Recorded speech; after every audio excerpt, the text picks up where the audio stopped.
Hello সবাইকে। আজকে রান্না করেছিলাম আলু দিয়ে ডিম ভুনা। তো কিভাবে করি সেটাই শেয়ার করছি। সবাই তো পারেন এই রান্নাটা, তবে আমি কিভাবে রান্না করি সেটা আপনাদের সাথে শেয়ার করব। এখানে আলুগুলো আমি গোল গোল করে কেটে ভালো করে সিদ্ধ করে নিয়েছি এবং ডিমগুলোও। এখানে হচ্ছে ডিমের খোসাটা খুলে এরপর হচ্ছে পেঁয়াজ কুচি করে রেখে দিলাম। এখন হচ্ছে রান্নাটা বসিয়ে দিব। তো কড়াইতে পরিমাণ মতো তেল দিয়ে এখন হচ্ছে আমি ডিমটাকে ভালো করে একটু ভেজে নিব। আর ডিমটা কিন্তু কেয়ারফুলি দিবেন, চুলার আঁচটা কমিয়ে, তেলটা বেশি গরম করবেন না, তাহলে দেখবেন ডিমটা ফাটবে না। আমি এইখানে দিয়ে দিলাম পরিমাণ মতো হলুদ এবং লবণ দিয়ে এখন ভালো করে ডিমগুলাকে ভেজে নিব। এখানে 7টার মতো ডিম রয়েছে। তো আমরা যেহেতু সবাই ডিম খেতে পছন্দ করি, মাঝে মধ্যে আমার মা বাসায় এভাবে ডিম রান্না করেন। তো এখন হচ্ছে ডিমটা ভাজা হয়ে গেলে ওই তেলের মধ্যে আলুগুলোও সেমভাবে ভেজে নিবে। আর আলুগুলো যেহেতু আগে থেকে সিদ্ধ করা ছিল, তো বেশি ভাজার প্রয়োজন নেই, জাস্ট একটু জাস্ট ভাজা ভাজা ভাব আসা পর্যন্ত অপেক্ষা করলেই হবে। এবং দিয়ে দিলাম পরিমাণ মতো লবণ, দিয়ে ভালো করে আলুগুলাকে ভেজে নিতে হবে। আলুটা ভাজা হয়ে গেলে নামিয়ে নিব। আর দেখেন আলুগুলা কীরকম করে ভাজছি। আমার কাছে এভাবে সিদ্ধ আলু ভাজাটা খেতেও অনেক বেশি ভালো লাগে। একটু লম্বা লম্বা করে কাটলে কিন্তু ফ্রেঞ্চ ফ্রাই হয়ে যেত। যাই হোক, আলুটা ভাজা হয়ে গেলে নামিয়ে আবার একটু তেল দিলাম, যেহেতু তেলটা কমে গেছে আর একটু তেল প্রয়োজন। তেলটা গরম হয়ে গেলে দিয়ে দিব তেজপাতা এবং হচ্ছে কিছু আস্ত জিরা। শুকনো উপকরণগুলো ভাজা হয়ে গেলে দিয়ে দিব কেটে রাখা পেঁয়াজগুলা। এখানে 1 বাটির মতো পেঁয়াজ দিয়েছি, যেহেতু 7টা ডিম রান্না করব, তো পেঁয়াজের পরিমাণটা একটু বেশিই লাগবে। আপনারা যে কয়টা ডিম রান্না করেন ওই অনুযায়ী কিন্তু পেঁয়াজটা দিবেন। দিয়ে দিলাম এখন পরিমাণ মতো লবণ দিয়ে এখন হচ্ছে পেঁয়াজটাকে ভালো করে সফট ব্রাউন করে ভেজে নিব।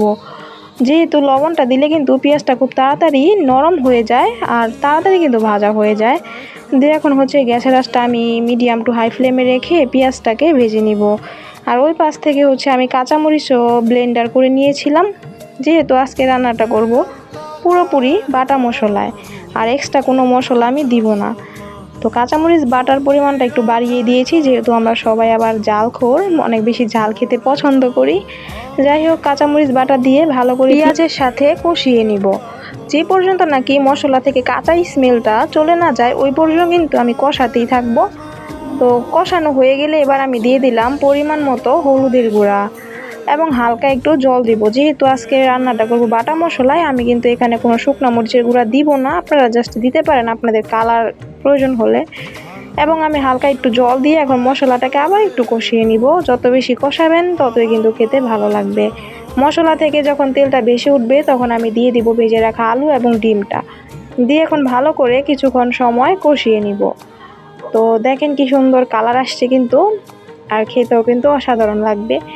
এখন ভালো করে কষানো হয়ে গেলে এরপর আমি দিয়ে দিব পরিমাণ মতো জল।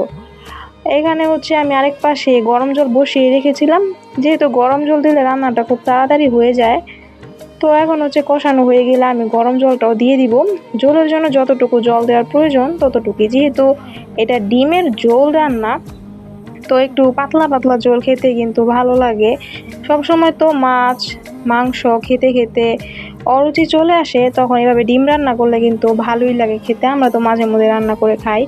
যাই হোক, ঝোলটা ভালো মতো ফুটে গেলে এবার আমি দিয়ে দিব ভাজা গরম মশলা এবং ভাজা জিরার গুঁড়া। এই দুইটা মশলা দিয়ে আরেকটু সময় আমি জাস্ট 2 মিনিটের মতো জাল করে নিয়ে তরকারিটাকে গরম গরম নামিয়ে নিব। কারণ ভাজা মশলাটা দেওয়ার পর আর এত বেশি প্রয়োজন নেই জাল দেওয়ার। তো এখন হচ্ছে আমি যতটুকু ঝোল রাখতে চেয়েছিলাম ঝোলটা কিন্তু প্রায় শুকিয়ে গিয়েছে। এবার হচ্ছে গরম গরম তরকারিটাকে আমি নামিয়ে নিলাম। কি সুন্দর আসছে কালারটা, কাঁচামরিচ দিয়ে রান্না করছি তাই কি সুন্দর আসছে, আর খেতে অনেক বেশি ভালো লেগেছে। আপনারা কে কীভাবে রান্না করেন ডিমের ঝোল সেটা কমেন্ট করে জানাবেন। আমি খুবই সিম্পলি রান্না করে দেখালাম। তো আজকের জন্য এই পর্যন্তই ছিল। টাটা।